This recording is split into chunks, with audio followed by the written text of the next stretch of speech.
let's use our tool again. And I think if we're honest about the Aiki Ken and Aiki Jo, they are very much tools. I know the tradition comes from a more martial aspect, but you know, if you look at the great proponents of the Aiki weapon, Saito Sensei, etc., they're tools. They're tools for understanding body movement, timing, structure, all that kind of stuff. So why can't we use them for a tool to play around with other stuff? Yeah, go on.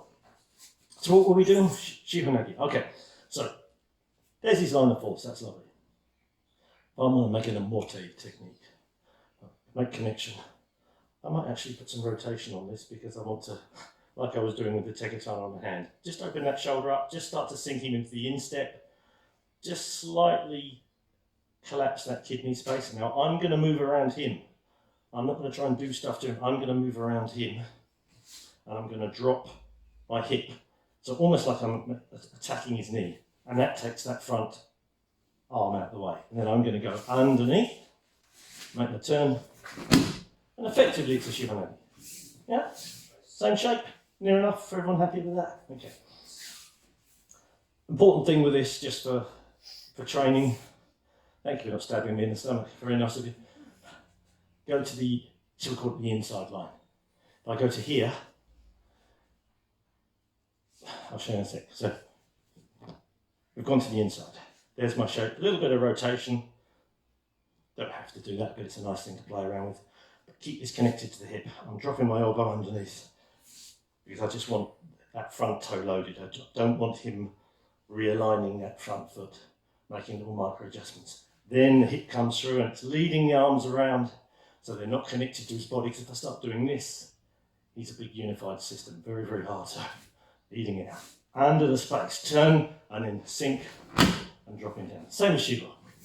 Now when we're making yaku, if we're making our ura shape, for example, beautifully enough, if I go to the outside, I get the ura. It's almost like someone has thought it out properly. So just have a play. So go to the inside, absorb it, take him into the toes, little bit of rotation off the line, drive it through. Don't go too far through because you'll get this flattened arm thing happening. You need to still be turning like you would be in Shihonage, where your shoulder is in the waki, in the armpit, or whatever you want to call it, the top of the lat. That's the critical space in Shihonage. If you go too far either side of that, you tend to get over rotation. So the same thing applies with this, an exaggerated form of the same technique underneath, down the spine. The ura, shall we call it?